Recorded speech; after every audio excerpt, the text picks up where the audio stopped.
Simon Mulina mu kibuga Bugende TV nayo kulabye Bushazi nayo kulabye muganda wange brother of the superstar nayo balabye Kasuku Musa How ekiri wano bannaye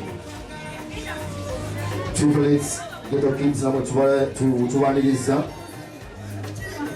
nateekateeka za kuwaniriza ozakana kenjawulo ogenda kumuleta Rosalie kubanga katyoni kali mwana kimwaddamu kamukolera nnyo sisobola kuba mwondo omunisita kasabula ku masista Happy New Year 2020 to everybody. Anybody else?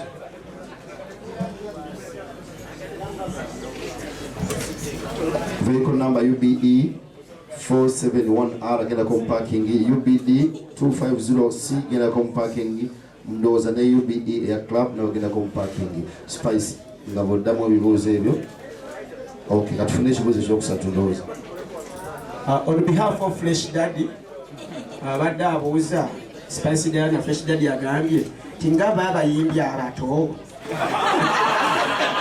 banayimba tweyanziza Spice Ndoza twafunye ekibuuzo kiri nti abalive abadde basooka bagenda kuyimba live band oba bagenda kuyimba CD ekirala omukulu kyagambye onaabeera bwotyo then nekya omuyimbi omuto taata wa Fresh Kid oba abeera muyimbi muto.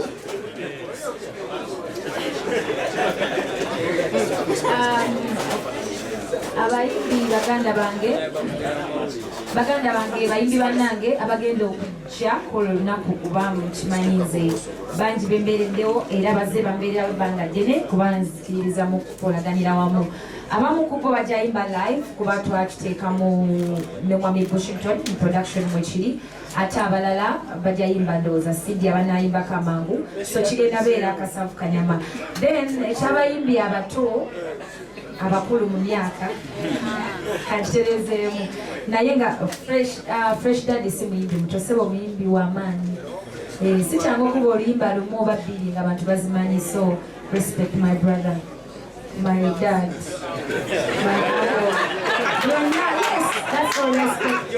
Byonna muwa respect byonna kubanga yatuzaalira muyimbi munaffe, so buli muyimbi anaaba nga azze nga bukyali obanga kati Fresh Daddy waali muganda waffe mukwano gwaffe yefiiriza obudde bwe najja wano okubanga ali wamu naffe tayinza butatuwaamu. Alina ennyimba ez'akabi amazike biki byonna, so atayinza butayimba.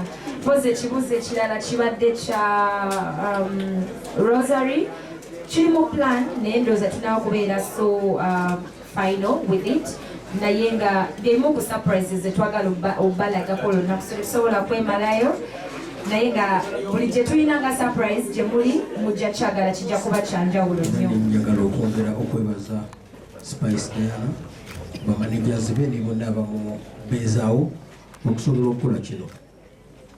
Press conference efaanana bweti sinyangu okulaba naye kiraga nti omukwano gwe mulina eri Spice Diana ne management ya tiimu eyo yonna bwe munaagutwala mu maaso kijja kubanga kimwongera mu maaso. We are here for Spice Diana, therefore I thank you for your being here and encourage her to carry on. I'm sure she's here in this way because of her discipline. She's a very disciplined artist. Manager, Roger is a very disciplined manager.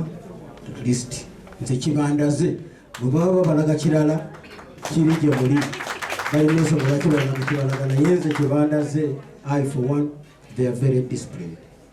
Omanyi kyangu okutuuka ku top naye okusigalayo si kyangu. Ekimu ku bikuyamba okusigalayo is your discipline. Nolwekyo keep up that discipline, maintain that. Kabise Mukama Katonda omwaka gwe muguguddewo mugugalewo nga mulinga bwe muli. Obafa abakuze bakulu bo kale tubulireko bigenda kubeera bitya. Thank you.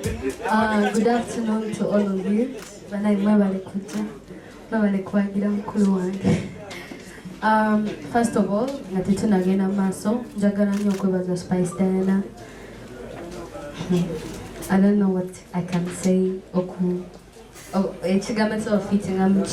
But she's really a very good person. Tuwadene visible. Naye yabaddewo ku lwaffe. She has always been there. Mu bayimbi bonna aba Uganda, she has been number one. Abadde family atuyambye ekinene. Thank you so much. Era ennaku z'omwezi 17 January banange mujje mwagire muganda waffe. Kyensobola obagamba nti amazina go twamutendese. Amazina agenda gazina. Amazina okuyimba konna tubadde mu practice. Thank you so much. My brother Fresh Kid, Felista, n'abato banange bonna balala bagenda obeerayo ng'ennaku z'omwezi 17 January. Mwebale nnyo ba promoter bonna ababadde naye abamusponsorinze. She's a very good person. Abamumanyi bamumanyi nange nyanze mumanyi. Thank you so much. Tukakomereko omugalo Patricia.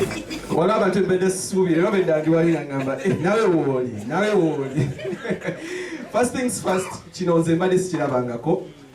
We've seen press conferences. Naye press conference y'omuyimbi owe Uganda. Kino Spice Diana asetinze president. Era njagala nnyo mwebaza.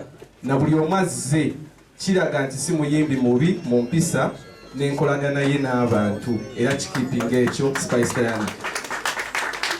Secondly, Spice last year yakola Shop Freedom City, which was very well attended. This is just a sample to show that this year it's going to sell out. Just tamanyo batunaja Freedom City naera tukya kujao. Oba tukyuseemu koroja tugende ku cricket ovo. Tusobola kukolera wano wennyini ne twanawusinga Simon Chichi. Naye nga Freedom City yo tugenda gisendinga out. So buli anajja bambi Spice abadde rehearsing, at least mbeera in touch with her on a constant, so I know what's actually happening. Nenga first things oba mwebale nnyo, mwebale ddala kuwagira mukyalo ono n'abakyala bonna bali mu nsiike ya music. Omwaka guno ku ratings ezibaddewo abadde bamuratinga ng'era bagamba performance si bubi buli omwaka, sorry, 2019. So I wish you all the best 2020, Spice Diana. Thank you so much.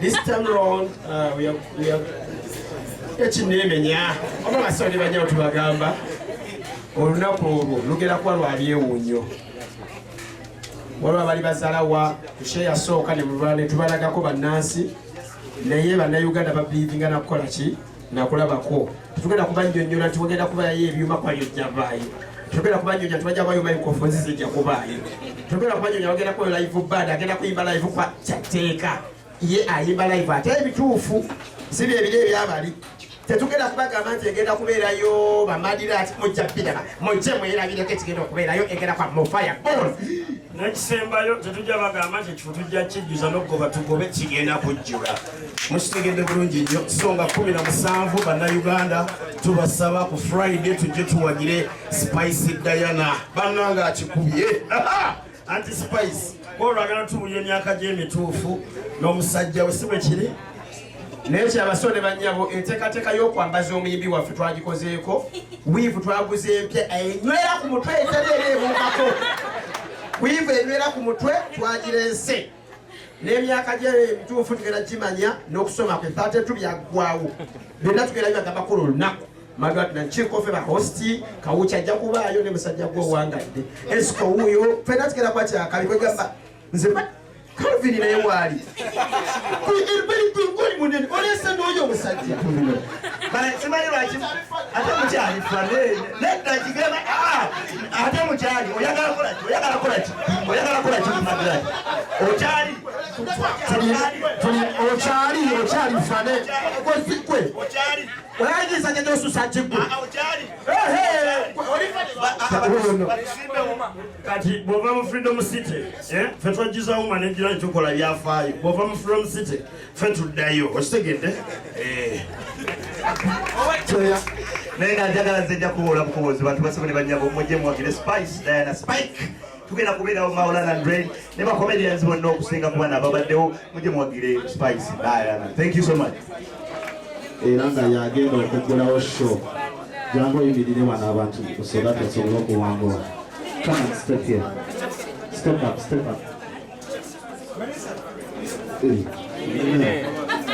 DJ ayagala kuyimirira. Jangu yimirira. Yimirira. Stand up. Stand on the chair. Yes, on DJ Emma Spice Diana go aliononya era wono yagenda okugulawo show yaffe ku Friday yasooka ku stage then abalala ba DJ balyoke baddeko. Hi DJ Emma sanisukula bamunange badde nkunonya bale kuba muziki na postinga nga nonya DJ Emma kuba nali simulabangako eza ka video nali sosomulaba ebanzikizaako nti yaliko mu something like nga basachinga talent something like that ndi wa mukisa mulungi nnyo nti mulabyeko era nagamba wendi mulaba musuubizayo mugule laptop empya at least nga 17 January kiziki akimixingire ku laptop empya from Spice Diana. That's all I can do for now. So ndoza laptop yagenda vawo nayo leero aliwa manager wali okay katsuke tumalize nikolo we can do that later. Alright. Kale ba sponsors Spice so ni wako imira kuona makatika ba sponsors go.